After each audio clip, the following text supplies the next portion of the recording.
Comment intégrer le Neti Neti dans ta vie au quotidien avec ces 5 routines?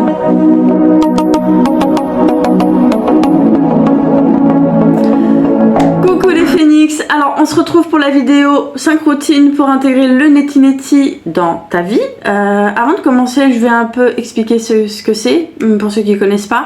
Le Neti Neti, c'est une expression qui vient des traditions indiennes et les bouddhistes l'ont utilisée pour, dans une approche contemplative, vraiment pour être dans une approche contemplative de soi-même, dans l'auto-observation. Après, pour une traduction plus, on va dire, littéraire, Neti Neti, ça veut dire ni ceci ni cela.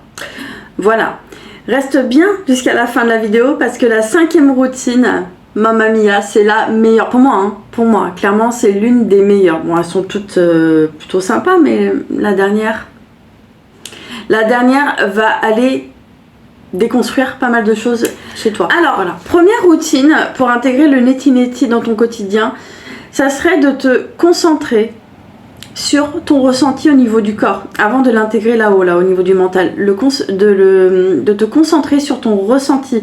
C'est-à-dire que quand tu as une émotion qui remonte, pas n'importe quoi, la colère, la peur, bref, on va prendre la colère. La colère, tu as une colère qui est là, qui arrive, tu vas te concentrer sur le ressenti au niveau du corps, tu vas essayer de voir où elle se situe, ta colère, est-ce qu'elle est là, est-ce qu'elle est là, est-ce qu'elle est... Bref. Tu vas te concentrer sur ton émotion, la localiser sur le corps et la regarder, juste la regarder, la contempler. On est vraiment dans contempler ton émotion sans aller mettre des pensées dessus, te dire que t'es ça. Oh là là, je suis colère. si c'est la colère, essaye de ne pas te dire que tu es la colère. C'est juste une émotion. Tu n'es pas cette émotion, juste tu vas la contempler, la regarder, l'émotion, et de ne pas avoir envie. Là, tu vas vraiment te forcer à ne pas avoir cette envie que l'émotion parte. Parce que très souvent, c'est des émotions négatives. On n'a pas envie de les vivre, les émotions négatives. On a envie de les jeter.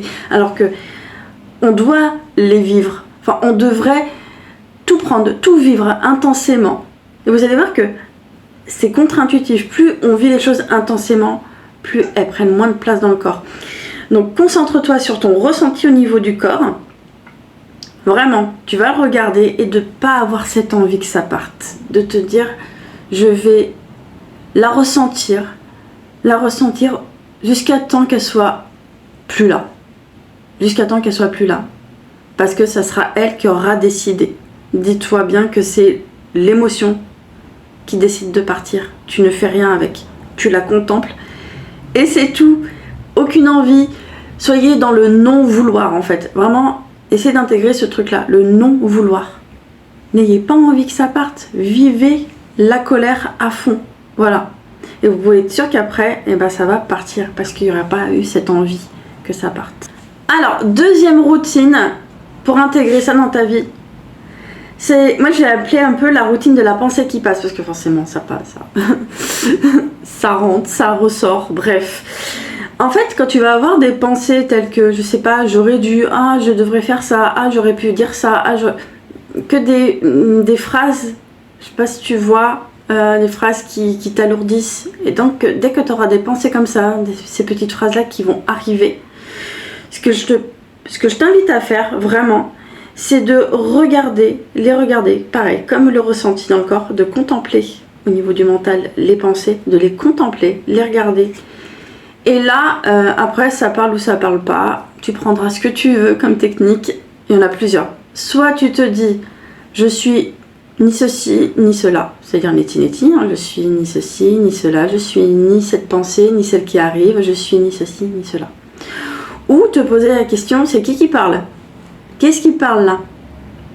Mais un peu, même quand tu vas le dire, c'est un peu comme un parent qui va se fâcher après un enfant. Je sais pas si tu vois, je pense que ça va t'aider de prendre cette technique-là, de te voir comme le parent et de voir ton ego, ton petit personnage, comme un enfant. Et donc, quand tu vas voir les « je devrais »,« j'aurais dû », ça serait vraiment de le regarder et de dire « mais c'est qui parle hein? Qui est-ce qui parle? C'est qui est en colère? C'est qui pense ça? C'est qui est-ce qui parle? Qui est-ce qui pense ?» Et à force de faire ça, ça va bloquer. En général, ça bloque le mental. Alors, pour le troisième exercice, troisième routine intégrée dans ta vie, Moi, je l'ai appelé le défi du miroir. Je pense que ça peut être pas mal cet exercice pour les personnes qui ont beaucoup de mal à se regarder dans le miroir et à se dire bah, je t'aime, enfin voilà, des petites phrases, voilà, comme ça, qui donnent, qui reboostent. Et là, ça serait vraiment de te regarder dans le miroir et te regarder dans le silence. Et ce qui va se passer quand tu vas te regarder dans le miroir, dans le silence, c'est que tu vas voir des choses qui vont émerger en toi, des phrases, des petites phrases, des mots que tu as entendus, des réflexions, des reproches. En fait, toutes ces petites choses que tu essayes de mettre sur le tapis, ça va ressortir. Et là, ce que tu vas faire, c'est de ne pas t'associer à ces phrases-là. C'est de les voir, de les contempler et en même temps, pourquoi pas te dire si ça peut t'aider, je ne suis pas ça, je ne suis pas ça, je ne suis pas ça. Ou, si ça ne te parle pas, je ne suis pas ça, tu peux te dire, ça ne me concerne pas, je ne suis pas concernée. Ou te dire, essaye de trouver ta petite phrase qui te parle à toi, parce que moi je sors des phrases comme ça, je vous donne des idées de phrases qui me viennent comme ça, mais vraiment vous prenez celle qui vous parle le plus. Ça peut être aussi le fait de te dire, quand tu vois ces phrases-là arriver, non, ça me parle pas.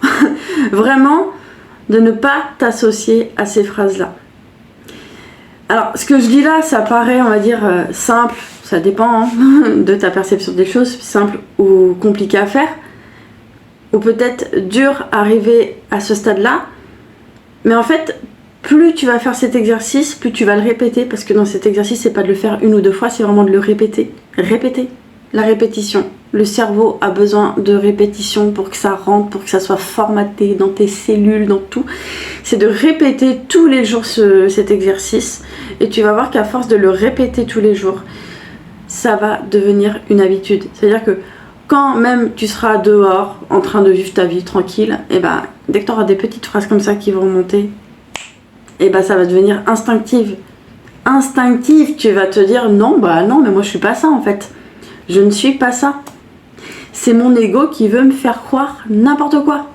Quatrième routine à instaurer, alors je vais être honnête, vraiment pour celui-là, on va dire, je l'ai vraiment, c'est venu comme ça parce que je pensais à une autre routine que moi-même je fais. Alors je sais pas si je vous l'ai dit, si je vous dis celle que j'ai vraiment notée, parce que de base j'avais une idée, je voulais mettre la mienne, mais en fait il y avait autre chose qui est arrivé quand j'ai eu, bon je vais parler un peu de ma routine, celle que j'ai intégrée. Moi de plus en plus je vois dans mon quotidien avec les gens en général et même sur les réseaux, dès que je reçois un compliment de quelqu'un, je suis contente, ça me fait plaisir. Mais je vais pas accorder du crédit à un compliment en fait. On peut me faire n'importe quel compliment, je vais pas accorder du crédit au compliment. Alors dans cette routine, ce que je voulais dire, c'est de ne pas t'accrocher, et ça va un peu avec, c'est de ne pas t'accrocher à ta joie. À ta joie, à ton enthousiasme. Dès que tu reçois une bonne nouvelle ou dès que tu te sens bien, même sans circonstances extérieures, dès que tu te sens bien avec toi-même, dès que tu vas ressentir une joie, un enthousiasme, et ben ça serait vraiment, je sais que là c'est pas facile, hein, ça serait vraiment de te dire aussi dans ces moments-là, mais cette émotion là de joie, c'est pas moi. Elle est pas à moi. Elle est pas à moi cette émotion. Elle est là, mais elle va se barrer aussi vite qu'elle est arrivée. Pourquoi je te dis ça? Parce que moi déjà c'est avec les compliments, voilà, je n'accorde pas du crédit, même si ça fait plaisir. Oui, ça fait plaisir d'avoir des compliments, mais en fait je vais pas, c'est pas ça qui va me nourrir en fait. Je me nourris de d'autres choses que des compliments des autres personnes, bref. Mais dans ce truc-là, c'est vraiment de ne pas t'identifier à ta joie et à ton enthousiasme. Et je vais te dire pourquoi. Parce que si tu t'identifies à ça, ça veut dire qu'à l'opposé, quand tu vas recevoir une mauvaise nouvelle, waouh, tu vas t'écrouler, ça va être la fin du monde. Donc fais cet exercice de ne pas t'identifier à ta joie et à ton enthousiasme. Et ça, c'est une approche aussi bouddhiste. Je l'ai aussi beaucoup entendu quand j'allais au temple avant. Les personnes qui sont dans ce cadre-là, bouddhisme, en général, elles ne s'identifient même pas à ça, à leur joie, à leur bonheur. Elles ne s'identifient même pas à leur réussite parce qu'elles savent que c'est encore impermanent. Donc si tu veux vraiment intégrer le neti-neti dans ta vie, c'est que même les choses positives, ne t'identifie pas au positif. Ni au positif, ni au négatif. Et tu peux être sûr que là, tu t'auras vraiment intégré le fait d'être ni ceci ni cela. C'est-à-dire que même dans le positif, tu n'es pas le positif en fait. Tu n'es ni tes réussites. Voilà.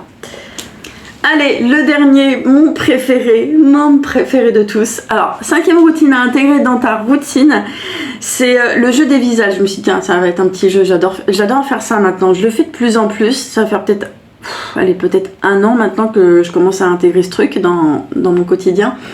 Et j'avoue, ça m'amuse et en même temps, ça me permet aussi de voir les choses différemment. Le jeu des visages. Alors, ce que je veux dire par là, c'est que quand tu vas être dehors, quand tu vas sortir à l'extérieur et que tu rencontres des gens, peu importe, très souvent, et on est tous pareils, on fait tous la même chose, quand on rencontre des gens, peu importe, et on va toujours étiqueter les personnes à travers ce qu'on voit. Alors, sûrement, on va avoir quelqu'un qui tire une tronche, on va se dire, la personne, elle est fatiguée, ou elle est en colère, elle est triste. On va avoir quelqu'un qui sourit, tout de suite, on va se dire, cette personne, elle a l'air sympa, elle a l'air, joyeuse.